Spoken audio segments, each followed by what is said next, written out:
আর কয়েকদিন পরেই পবিত্র ঈদুল আজহা। এই ঈদের প্রধান কাজ হচ্ছে পশু কোরবানি করা। পশু জবাই করা থেকে শুরু করে মাংস কাটা পর্যন্ত দা, বটি, চাপাতি ও ছুরির প্রয়োজন হয়। আর এই সবকিছুর যোগান আসে কামারদের কাছ থেকেই। তাই ঈদে তাদের ব্যস্ততা বেড়ে যায় কয়েক গুণ।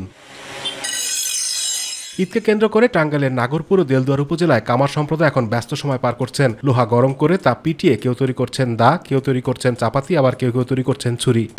কালার এক্সপার্ট, জর্জ স্যাপ এবং মাইল্ড অন হ্যান্ডস টেকনোলজি সমৃদ্ধ অরিক্স ক্রিস্টাল ওয়াশ আপনার নন। যেরকম আশা করছি এরকম কোনো কাজ কাম এখনো আমাদের আসে নাই।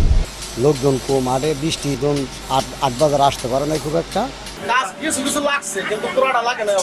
সারা বছর অলস সময় পার করলেও কোরবানিদের সময় তাদের কর্মব্যস্ততা বেড়ে যায় কয়েক গুণ, যে কারণে এ সময় বিক্রিও হয় বেশি। বেচাকেনা কেবল শুরু হয়েছে, 4-5 দিনের মধ্যে বেচাকেনা শুরু হয়ে যাবে। 2-4 দিন পরে হয়তো বেচাকেনা হবে, আশা করি ভালোই হবে।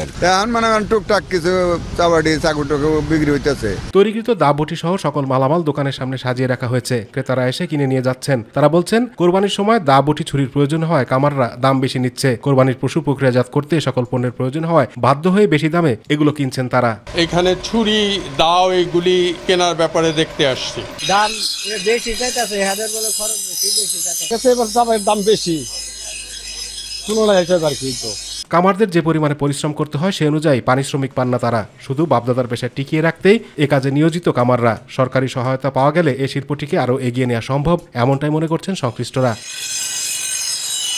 আতিকুর রহমান তিতাস, মাই টিভি।